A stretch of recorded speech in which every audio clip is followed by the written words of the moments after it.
And here's the link to the video that I'm referencing from so you guys can have a better idea what I'm talking about. Let's talk about self-love, the kind that makes you feel whole, grounded, and finally at peace with your own reflection. In 2025, love isn't just a bubbly bubble baths and boundary setting anymore. It's weddings to yourself, like literally. You might have seen it. A viral video made the rounds. This woman planning and pay for the entire wedding for herself. Wedding dress, check. Planner, check. A tailor asking and wondering who's the fiance, check.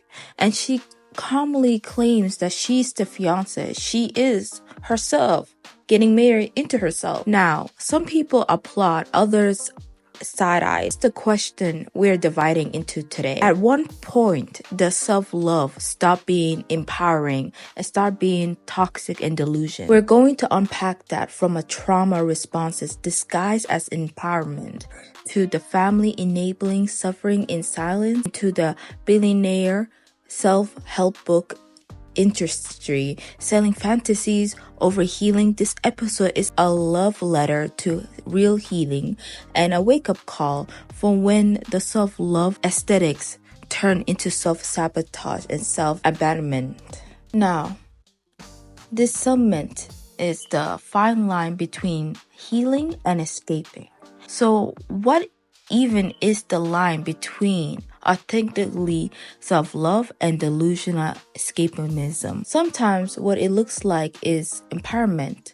It's really a beautiful package cry for help. Self-wedding, it could be a bold reclaim of self, or it could be a distraction from a deep abandonment wounds. Because let's be real, after enough rejections, being alone feels safer. You start to convince yourself that isolation is empowerment, but hyper-independence, that's not strength, that's survival. And then comes the social media layer. We're being fed a steady diet of celebrate yourself. Where's the line between healthy solitude and hiding behind the skepticals? Because if your healing can't exist without an audience, is it healing or performance? Delusional self-love isn't just a quirky or dramatic. It can be dangerous if left untreated. Untreated mental health doesn't stay neutral. Depression doesn't stay depression. It morphs anxiety, festers loneliness, and thickens. Without care, people start to spiral. Basic things like eating, hygienic bills, sleeping, they slip away. But because we have glamorized doing whatever feels good, warning signs get ignored. And don't even get me started on retail therapy trap. Self-love becomes endless shopping. Wine every night, ignoring your body and mind until your body starts keeping score, heart problem, burnout, insomnia. This isn't luxury, this is a warning. Worse, some of those gestures, those farewells performance may not be celebrations at all. They might be maxed as goodbye. Let's talk about family. Sometimes family sees the breakdown first, but say nothing. Why? Shame, denial, or straight up fear? There's the hard truth. Silence is not love. Abandonment with a polite smile. And then there's enabling.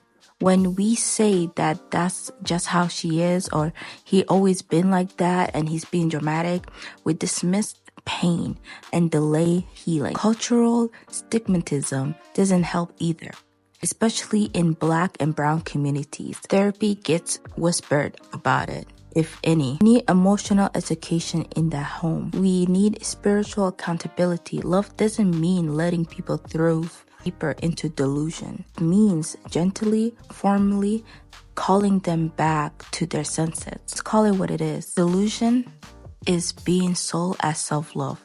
Influencers preaching healing with perfect lightning, smoothies, and luxury retreats. Capitalism is out here multiplying pain and making money and profit from it, and selling quick fix-uppers that actually don't heal anything.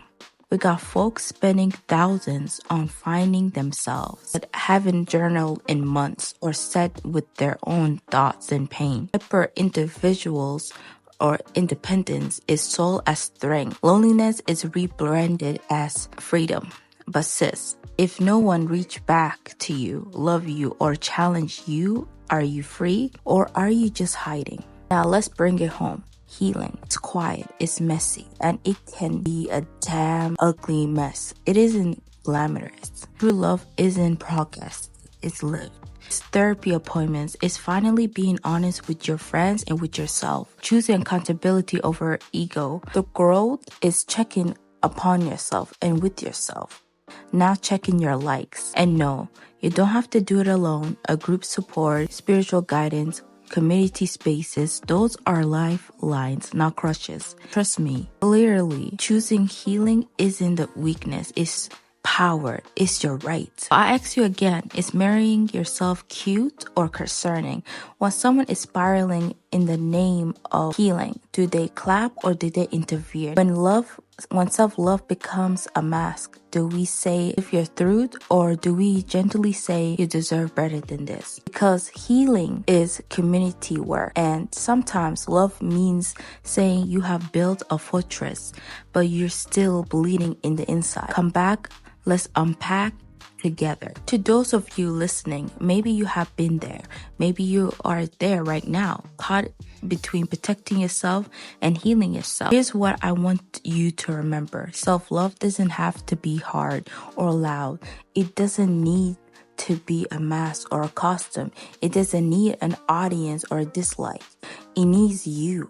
You alone, your truth, and your willingness to try again. Healing is your birthright, not your brand, and not for sales. And if you're gone too far in the name of protecting yourself, it's okay to come back. We'll be right here waiting for you.